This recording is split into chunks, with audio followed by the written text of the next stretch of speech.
안녕하세요. 미국 주식론 대학의 미준입니다. 4월 27일 수요일 오늘의 미국 주식 뉴스를 시작하도록 하겠습니다. 많은 분들께서 이미 알고 계신 것처럼 이번 주부터 미국 증시의 굵직굵직한 테크 기업들이 그들의 어닝 실적을 발표하고 있는데요. 그래서 오늘 방송도 영국 시간 기준으로 제가 9시까지 필승 대기하다가 이제 어닝 결과 발표된 걸 보고 따끈따끈한 좋은 소식을 여러분들께 전해드리기 위해서 기다리고 있었습니다. 그런데 안타깝게도 어닝 실적이 생각보다는 좀 저조하게 보도가 됐거든요.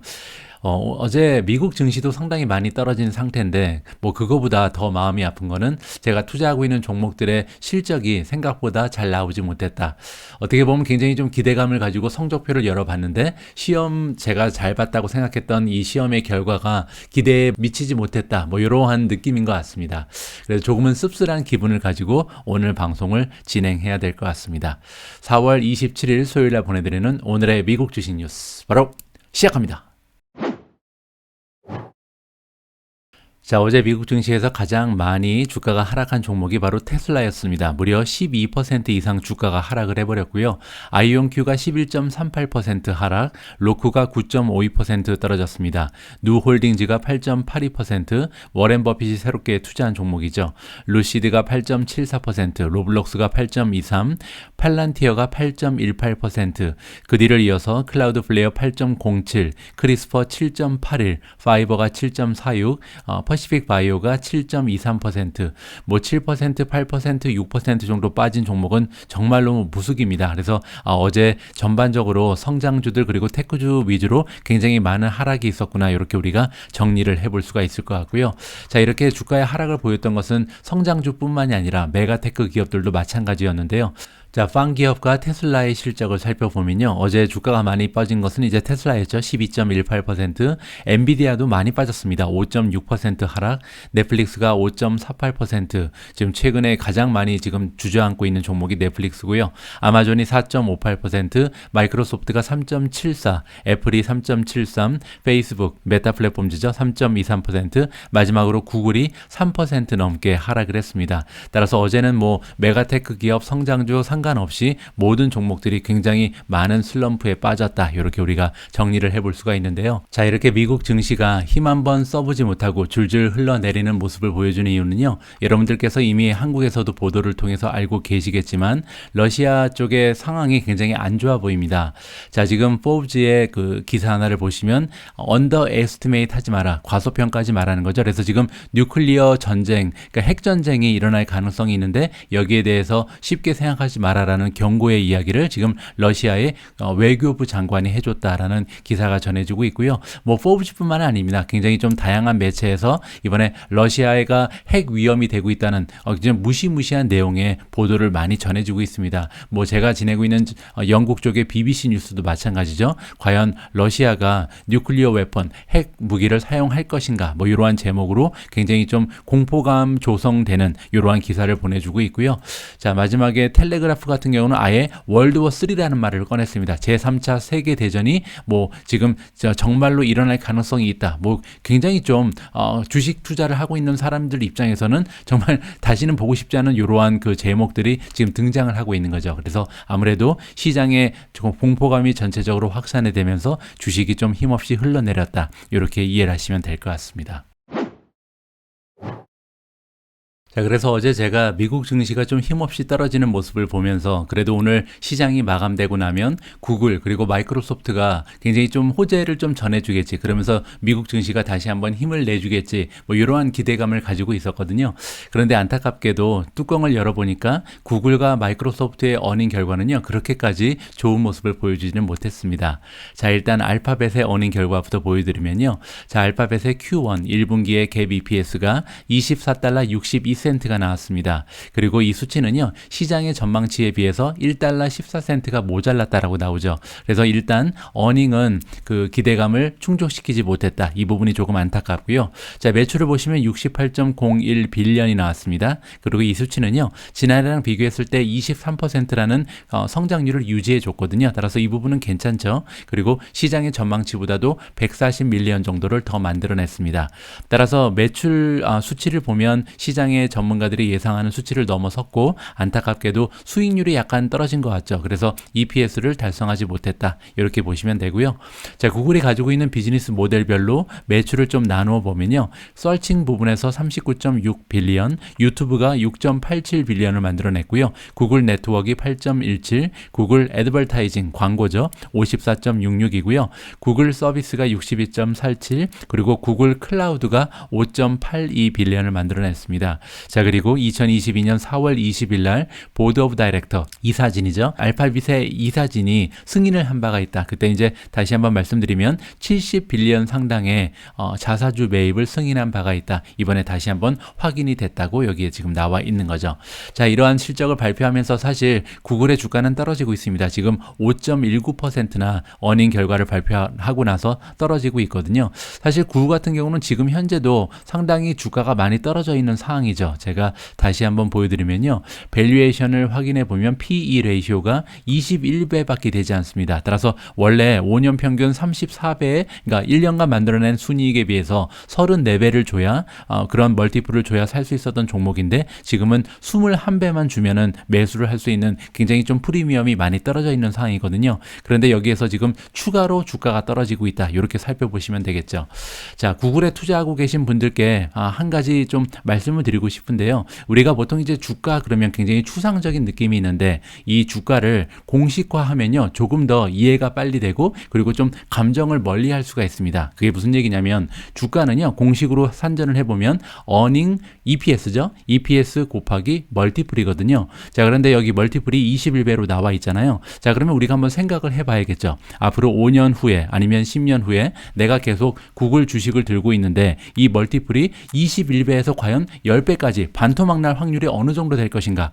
거의 없다고 봐야겠죠. 왜냐하면 구글 같은 경우는 아직까지도 성장률이 괜찮은 종목이잖아요. 테크 주식이자 성장주인 종목입니다. 따라서 앞으로 5년, 10년이 지났는데 지금 현재 뭐 가치주라고 할 수 있는 코카콜라 같은 것도 이 멀티플이 한 20배가 나오는데 그거보다도 떨어질 이유는 하나 더 없다라고 우리가 가정을 해볼 수가 있잖아요. 따라서 앞으로 5년 후, 10년 후에 지금 21배 거래가 되고 있는 구글의 이 프리미엄이 지금보다 훨씬 더 떨어질 그런 좀 리스크는 굉장히 적다라고 우리가 가정을 해볼 수가 있는 거죠.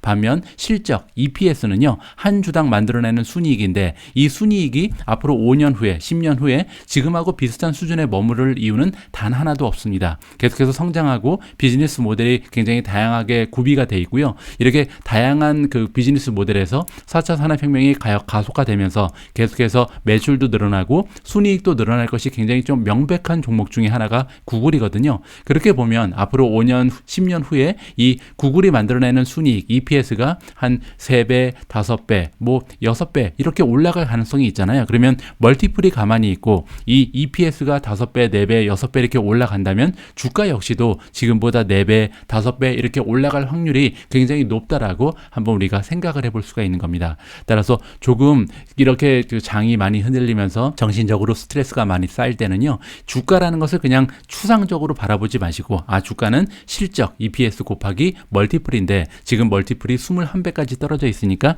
여기에서 멀티플이 심하게 더 떨어질 리스크는 굉장히 작다. 그러니까 우리가 이제 수익하고 리스크를 비교해 보는 거잖아요. 리스크가 굉장히 적은 상태죠. 왜냐하면 구글의 이 프리미엄이 21배에서 10배까지 떨어질 확률은 거의 없다라고 봐도 상관이 없으니까요. 그때 되면 이제 구글이 망했다는 얘기죠. 자, 그러니까 이 멀티플은 그대로 있을 가능성이 높고 아니면 멀티플이 오히려 올라갈 가능성까지도 우리가 기대를 해볼 수 있는데 반면 EPS는 지금보다 2배, 3배, 4배 올라갈 확률이 있으니까 내가 구글 그 주식을 계속해서 보유하고 있으면 장차 좋은 수익을 올릴 수 있을 것이다 라고 한번 기대를 가지면서 이 하락장을 견뎌보시면 좋을 것 같습니다.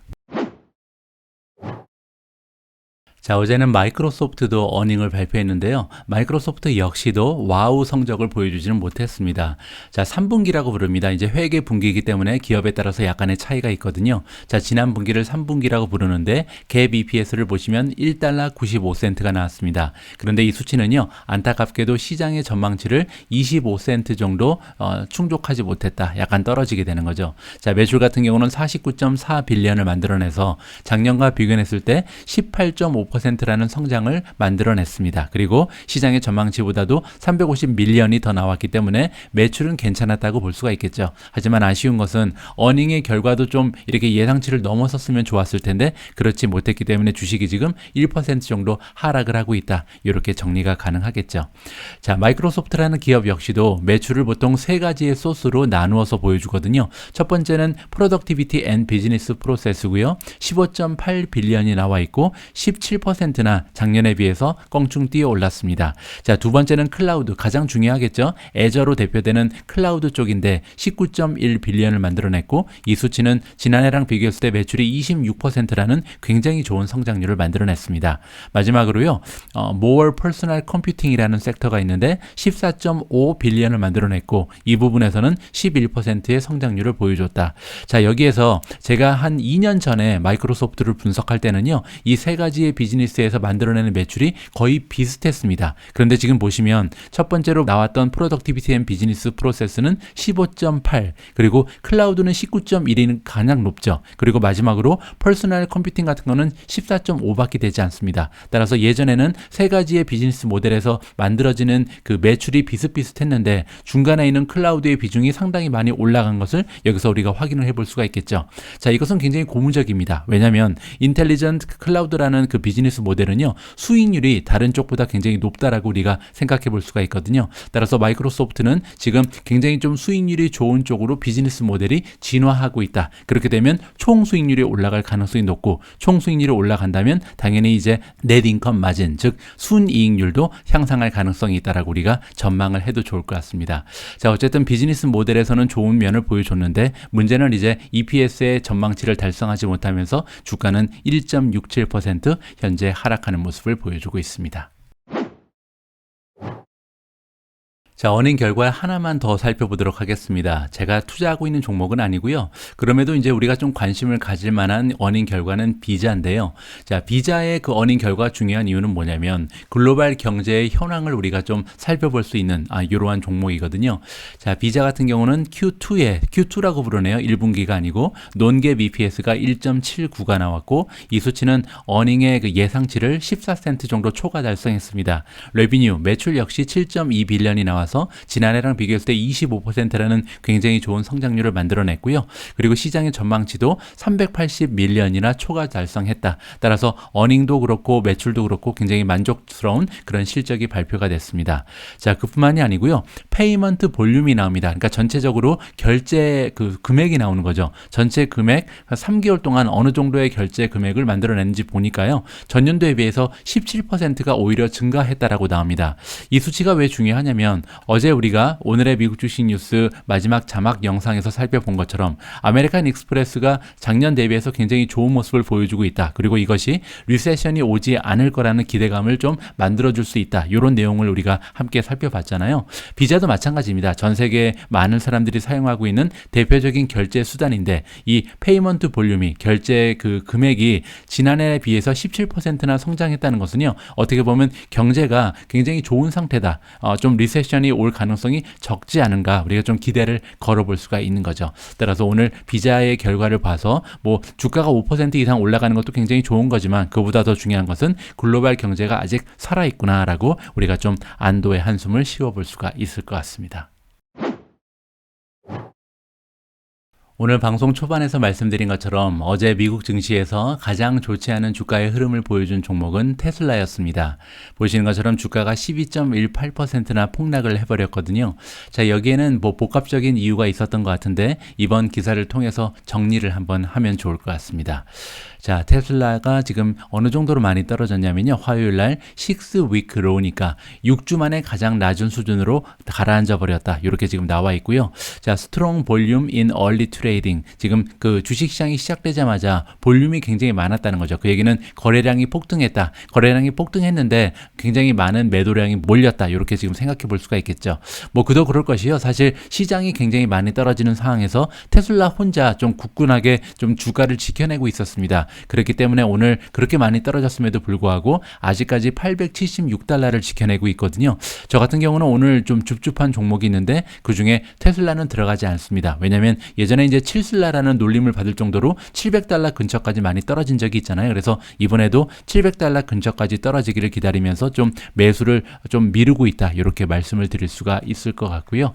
자, 여기 보시는 것처럼 인베스터들이, 우리와 같은 투자자들이 뭐를 지금 바라보고 있냐면, 일론 머스크가 트위터를 사버렸잖아요. 이 부분이 조금 어떻게 보면 방해거리로 좀 여겨지는 사람들도 있을 것 같습니다. 왜냐면 내가 투자하고 있는 테슬라에 좀 집중을 해줬으면 좋겠는데 왜 소셜 메디어 기업을 인수하고 이렇게 복잡한 환경을 만들어내는가, 뭐 여기에 대해서 불만이 쌓인 투자자도 있을 거라고 보고요.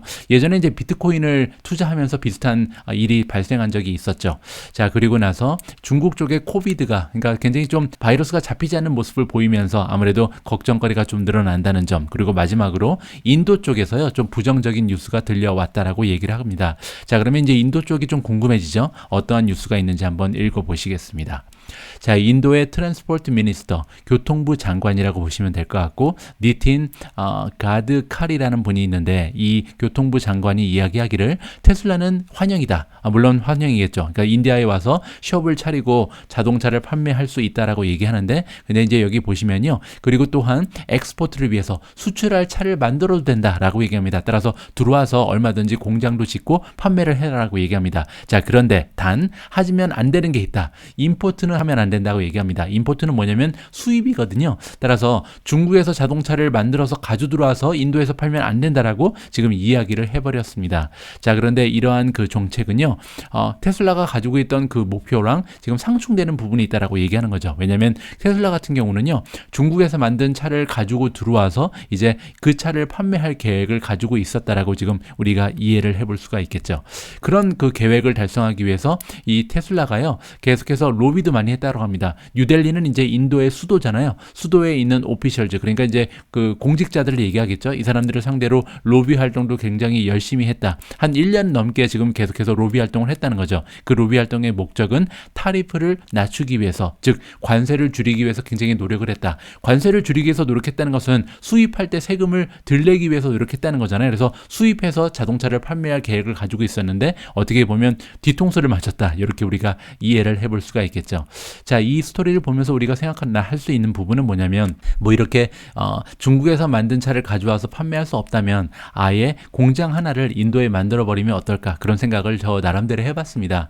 우리가 이제 중국에 대해서는 굉장히 좀 커다란 시장인 걸 인정을 하고 또 막대한 노동력이 거기 있다라고 얘기를 하는데, 사실 인도가요, 중국하고 인구수가 거의 비슷비슷합니다. 최근에 2022년 들어서는 14억 명이 넘는 인구를 가지고 있는 나라가 바로 인디아거든요. 따라서 엄청나게 많은 사람들이 지금 일을 할 수 있는 생산력을 제공할 수 있고, 그뿐만이 아니라 시장의 규모도 중국과 못지않다. 따라서 물론 이제 중국에 비해서 지금 좀 경제 발전의 속도가 느린 감은 있지만 먼 미래를 봤을 때 인디아도 굉장히 커다란 하나의 경제의 중심점이 될 수 있는 이런 잠재력을 띠는 그런 나라거든요. 따라서 이참에 아예 일론 머스크가 인도에도 공장을 지으면서 좀 그 세계적인 그 발전을 하는데 하나의 기폭제로 활용하면 좋지 않을까, 저는 개인적으로 좀 바람을 하고 있습니다.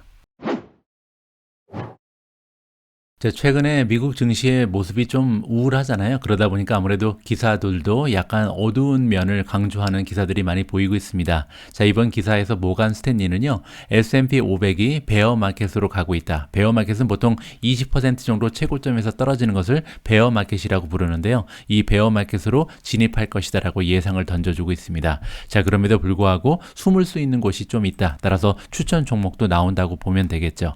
자, 구체적인 이야기를 들어보도록 하겠습니다. 자, S&P 500이 준비되어 보인다. 어떤 준비를 했냐면요, 베어 마켓으로 들어갈 준비를 했다라고 모간 스탠리에서 얘기를 해주고 있고요. 디펜시브 스톡이라는 것은 방어 주식을 얘기하죠. 이 방어 주식이 최근 들어서 가장 퍼포먼스가 좋았다라고 얘기합니다. 뭐 예를 들어서 원자재라든지 뭐 원유 관련주 뭐 이런 것을 얘기하겠죠. 자, 그런데 이러한 그 디펜시브 스톡이요, 최근 들어서 이제 투자자들이 가장 안전한 곳을 찾아서 투자를 하다 보니까, 왜냐하면 올해 들어서 굉장히 좀 변동성이 커다란 장세였죠. 자, 그런 의미에서 많은 사람들, 많은 투자자들이 이 디펜시브 스톡으로 많이 옮겨갔었다라고 얘기합니다. 자, 그런데 이제 보니까요, 이러한 그 디펜시브 스톡들, 방어주들도 이제는 좀 비싸졌다라고 합니다. 아무래도 투자 자금이 많이 몰리면서 프리미엄이 많이 올라갔겠죠. 그래서 지금 보니까 레스 어필링 한다. 그래서 어필이 좀 떨어졌다. 그래서 이제 피난처로는 조금 매력이 없다라고 얘기합니다. 있습니다. 자, 모간 스탠리의 에퀴티 전략가인 마이클 윌슨이 얘기하고 있고요. 마이클 윌슨 여러분들 기억하실 겁니다. 예전부터 계속해서 하락장을 줄고차게 주장하던 이런 전문가 중에 한 명이었습니다. 자, 모간 스탠리가 또한 제안하기를 브로드 마켓이라는 것은 이제 시장 전반적인 인덱스를 얘기하고요. S&P 500이 가장 그 전형적인 예가 되겠죠. 이 S&P 500이라는 지수 역시도 캐치업 할 것이다, 따라갈 것이다 라고 얘기하는데요. 뭐를 따라가냐면 에버리지 스톡, 그러니까 지금 이게 무슨 얘기냐면 보통 주식들은 시장이 한 3%, 5% 떨어졌을 때 10%, 20%, 30% 이렇게 떨어지는 모습을 보이잖아요. 따라서 지금까지는 개별 종목들이 많이 떨어져 왔는데 이제는 아마도 시장의 지수가 그렇게 많이 떨어질 차례가 됐다라고 얘기하는 겁니다. 그렇게 되면 아무래도 20% 이상 떨어지면서 베어 마켓으로 들어가겠죠. 자, 그리고 여기 나와 있는 것처럼 베어 마켓의 의미는 20% 정도 가장 최고점에서 떨어지는 것을 의미를 한다라고 얘기하고 있습니다. 자, 월요일까지 주식시장은요, 올해 들어서 11% 정도 떨어졌습니다. S&P 500을 기준으로 하는 거고요. 그리고 최근에 리센트 하이니까 최근에 가장 높았던 지점에서는 12% 정도 떨어져 있다. 따라서 앞으로도 한 8% 정도 더 떨어져야 이게 마감이 된다. 그리고 나서 이제 바닥을 찍는다. 우리가 이렇게 기대를 해볼 수가 있는 거잖아요. 아직 갈 길이 멀어 보입니다. 이분의 의견에 따르면 그렇다는 거죠. 자, 그리고 추가적으로 이렇게 좀 좋지 않은 퍼포먼스는 지금 어디에서 나타나고 있냐면 머티리얼, 아까 말씀드린 것처럼 어떻게 보면 방어주라고 할 수 있는 원자재주 그리고 에너지주들이요, 최근 들어서는 좀 좋지 않은 모습을 보이기 시작했다라고 합니다. 한동안 엄청나게 달렸죠. 그런데 이렇게 좋아 보였던 그 머티리얼과 에너지주조차도 최근 들어서는 주가가 떨어지는 모습을 보이면서 이게 어떤 의미를 주고 있냐면 성장이 굉장히 중요해진다. 그러니까 지금부터는요, 사실 인플레이션이라든지 연준, 금리 상승 이런 것보다 더 중요한 것은 성장이라고 얘기해주고 있습니다. 자, 우리가 믿기로는 인플레이션 그리고 인플레이션 expectations, 기대 인플레이션이라고 얘기하는 거죠. 기대 인플레이션 역시도 피크를 찍었다. 그러니까 지금까지는 엄청나게 많이 올라갔었는데 이제는 좀 안정될 가능성이 높다라고 전망을 하고 있습니다. 그도 그럴 것이 이제부터는 기저 효과가 없겠죠. 따라서 전년도랑 비교했을 때 지속적으로 인플레이션이 막 8%, 7% 나올 확률은 점점 더 적어지고 있다고 우리가 예상을 해볼 수가 있겠죠. 자, 그렇기 때문에 이렇게 인플레이션, 기대 인플레이션이 피크를 찍고 그리고 또한 다른 사람들은 이러한 그 상황을 좋게 얘기한다. 그러니까 어떻게 보면 인플레이션이 꺾이는 거에 대해서 긍정적으로 설명하는 사람들이 굉장히 많은데 우리는 그렇지 않다는 겁니다. 이거는 어떻게 보면 경고의 메시지를 우리가 받아들여야 된다. 그 이유가 좀 궁금해지잖아요. 여기 나와 있는 것처럼 인플레이션이 갑자기 추락을 하고 그리고 더불어서 어떠한 일이 발생하게 되면 여기 나와 있는 것처럼 노미널 GDP 그로스라는 게 나오는데요. GDP에는 실질 GDP 그리고 이제 명목 GDP가 있습니다. 인플레이션이 감안이 된 게 실질 GDP고요. 노미널 GDP라는 것은 명목 GDP를 얘기하거든요. 따라서 인플레이션과 관계없이 그 당시의 가격을 기준으로 했을 때 GDP의 성장을 보니까 굉장히 낮게 나타난다면, 따라서 인플레이션은 저하되고 GDP 성장은 멈추고 뭐 이런 상황이 나타나게 된다면 기업들의 세일즈와 EPS 수익이 굉장히 좀 많은 타격을 받을 거라고 얘기하는 거죠. 그렇게 되면 수많은 기업들이 아마도 많은 고통에 휩싸이게 될 것이다. 자, 이렇게 물가가 떨어지면서 아무래도 가격도 떨어지게 되고 그렇게 되면 매출이 줄어들면서 순이익도 떨어지는 이런 굉장히 좋지 않은 과정이 연출될 수도 있다. 이렇게 생각하면 좋을 것 같습니다. 자, 어쨌든 지금 미국의 그 경제가 레이 사이클에 들어서고 있다. 따라서 사이클 상의 가장 말미에 속한다고 그런 얘기를 해주고 있거든요. 그렇기 때문에 GDP라든지 어닝의 성장이 둔화되고 있다. 이렇게 지금 얘기를 하고 있고요. 자, 이렇게 성장이 둔화될 때 우리가 피해갈 수 있는 하나의 좀 피난처가 될 수 있는 그 산업 분야를 얘기해주고 있는데 빅파마 기업들 그리고 바이오텍 뭐 이런 기업들이 디펜시브한 그런 주식이 될 수 있다. 그리고 아마도 폴리시의 그 우리가 지금 연준이 앞으로 어떠한 정책을 펼치게 될지 굉장히 걱정이 많잖아요. 이런 정책의 변화를 이겨낼 수 있을 것이다. 그리고 상대적으로 좋은 주식에 좀 수익을 올려줄 수 있을 거라고 추천을 해주고 있습니다. 자, 과연 그 모간 스탠리의 얘기대로 앞으로 한참 더 떨어져야 바닥을 찍을 건지 그것은 사실 아무도 알 수는 없겠죠. 하지만 이러한 의견이 있다는 것을 여러분들도 참고를 하시면 좋을 것 같습니다. 자, 다음으로 준비된 기사는 댄 날즈가 등장을 합니다. 여러분들 아마 댄 날즈 여기 기억하시죠? 이렇게 생긴 전문가고요. 자, 댄 날즈가 이번에 얘기하기를 그는 지금 굉장히 좀 많은 투자 금액을 트래블, 여행 산업 그리고 리저 관련된 종목에 투여하고 있다라고 그의 투자를 지금 밝혀주고 있는데요. 자, 어떤 내용인지 읽어보시죠. 헤지 펀드 매니저 댄 날즈가 이번에 CNBC에 이야기를 했다. 그리고 뭐라고 얘기했냐면 그는 지금 트래블, 여행 관련 그리고 리저 관련 종목들을 줍줍하고 있다라고 얘기하고 있습니다. 자, 그 이유는 뭐냐면요. 어디에 지금 베팅을 하고 있냐면 강력한 소비자의 디맨드가 나타나고 있다. 수요가 넘쳐난다는 거죠. 왜냐하면 지금 여름철이 다가오고 있는데 많은 사람들이 휴가 계획을 짜고 모처럼 이제 가족들과 함께 뭐 여행을 다니거나 뭐 이러한 계획들이 굉장히 많이 세워져 있는 것으로 기대가 가능한 거죠. 자, 그래서 주가가 앞으로 계속해서 올라갈 가능성이 높다라고 전망을 하고 있습니다.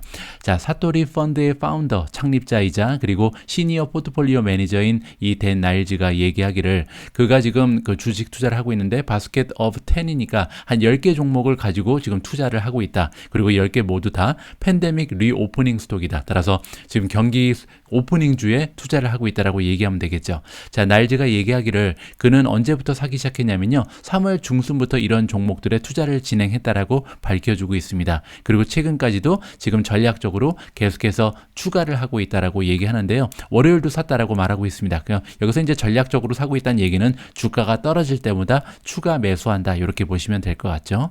자, 나일즈가 지금 투자하고 있는 종목들이 쭉 나옵니다. 첫 번째는 에어비앤비고요. 두 번째 리프트, 세 번째 부킹 홀딩, 네 번째가 노르웨지안 크루즈 라인이고요. 그 뒤를 이어서 카니발도 나옵니다. 똑같은 이제 크루즈죠. 하얏트 호텔, 그리고 펜 내셔널 게이밍, 그리고 마지막으로 우버가 등장을 합니다. 이 중에서 제가 투자하고 있는 종목은 에어비앤비, 우버 두 종목이 속해 있어서 기분이 좋네요. 자, 그리고 밑으로 내려서 읽어보시면요. 그는 또한 베팅을 하고 있는데 어게인스트니까 공매도로 한다는 얘기입니다. 어디에 지금 반대 투자를 하고 있냐면 스마트폰, 그리고 스트리밍 서비스, 그리고 퍼스널 컴퓨터, PC를 만드는 그런 산업에는 지금 공매도를 하고 있다라고 밝혀주고 있습니다. 자, 모든 이름들, 모든 주식들, 그러니까 당신이 생각할 수 있는 모든 주식들에 지금 공매도를 치고 있는데 어떤 주식들이냐면 팬데믹의 영향으로 2년 동안 굉장히 좀 혜택을 받았던 그런 종목들은 우리가 다 지금 공매도를 치고 있다. 이렇게 지금 밝혀주고 있거든요. 자, 그 이유가 여기 나와 있는데 아마 지금 보고 있을 것이다. 빅 스위치, 굉장히 엄청난 변화가 지금 발생하고 있는데 사람들이 지난 2년 동안은 PC를 사고 텔레비전을 사고 스마트폰을 새 걸로 바꾸고 뭐 이러한 추세가 지난 2년 동안 발생했었는데 이제는 그 돈을 가지고 뭐 여행을 가고 여행 그 항공권을 사고 호텔에 숙박하고 이런 쪽으로 소비가 옮겨가고 있다. 이러한 스위치를 보기 때문에 우리가 지금 여행 산업, 리저 산업에 투자를 한다. 이렇게 이야기를 해주고 있는 거죠. 자, 이 부분에 대해서는 제가 굉장히 여러 번 여러분들께 저의 의견을 전달해 드린 바가 있습니다. 저 역시도요. 앞으로 6개월이 될지 1년이 될지는 모르겠지만 단기적으로는 역사상 보기 어려웠던 엄청난 호황이 여행 산업에 올 거라고 생각을 합니다. 자, 그런데요. 이 호황이 가고 나면 아마도 여행 산업은 과거의 모습으로 돌아가기에는 어렵지 않을까 하는 것이 저의 개인적인 판단입니다. 제가 작년 9월 달에 이제 호텔 총지배인의 자리에서 물러서면서 이제 그 호텔의 주인이 있잖아요. 오너라 그러죠. 그 오너가 저한테 물어보더라고요. 자, 떠나면서 나한테 조언 한마디만 해달라. 앞으로 우리 호텔을 내가 어떻게 이끌어 나가면 좋겠냐라고 이제 조언을 좀 구한 바가 있습니다. 그때 제가 뭐라 그랬냐면요. 앞으로 한 1년은 정말 좋을 수 있다. 그런데 그렇게 좋을 때 호텔을 팔고 다른 비즈니스를 시작해라 라고 정말 너무나 좀 그 가슴에서 우러나오는 그런 조언이었거든요. 그만큼 제가 볼 때 과거 2019년, 2018년에 그 활활 타올랐던 그런 여행 산업의 모습은 다시는 우리가 기대해 볼 수가 없다는 것이 저의 개인적인 판단입니다. 여러분들은 이제 저의 개인적인 의견이기 때문에 그냥 의견으로서만 들어보시면 좋고요. 제가 그런 의견을 가지고 있는 이유는 많이 말씀드렸던 것처럼 출장자 그리고 이제 전 세계적인 사람들이 모여서 뭐 컨벤션을 한다든지 콩그레스를 한다든지 이런 모습들이 점점 사라져지고 자택근무라든지 원격근무 이런 것이 활성화되기 때문에요. 예전만큼 호텔이나 아니면 여행업, 항공사들이 좋은 모습을 보이기에는 어려울 것이다 라는 것이 저의 개인적인 전망입니다. 자, 4월 26일 오늘의 미국 주식 뉴스를 마감할 시간인데요. 자, 오늘 자막 영상도 역시 굉장히 좀 우울합니다. 그래서 오늘 영상은 하루 종일 우울하게 시작해서 좀 우울하게 마무리를 해볼까 합니다. 자, 오늘 준비된 자막 영상에 따르면 카터 월스라는 분이 등장을 합니다. 이분은요, 월스 차터링이라는 곳에서 일하고 있는 기술적인 전문가, 그러니까 차트를 보면서 분석을 하는 기술적 분석의 대가라고 보시면 되는데, 자, 이분이 지금 보면서 얘기하는 것이 뭐냐면, 지금 차트의 움직임을 보면요, 주식을 사면 안 된다. 그래서 좀 줍줍하려면 좀 더 기다려야 된다. 지금은 절대 주식을 사는 그런 시기가 아니다라고 강조를 해주고 있습니다. 자, 어떤 이야기인지요? 이분 전문가의 의견을 여러분들께서 직접 한번 청취를 해보시면 좋을 것 같습니다. 자, 오늘 방송은 여기까지고요. 마지막까지 함께해 주신 모든 분들께 다시 한번 감사의 말씀을 드리고 싶습니다. 오늘 저녁 8시에도 또 하나의 방송이 준비되어 있으니까요. 꼭 많은 분들께서 함께 해주셨으면 합니다. 우리 모두가 미국 주식 투자로 은퇴하는 그날까지 다 함께 화이팅입니다. 행복한 하루 되세요. 감사합니다. First of all, what gives with the action from Friday's terrible sell-off to yesterday's complete turnaround and now today a resumption of what looks like a pretty broad-based decline?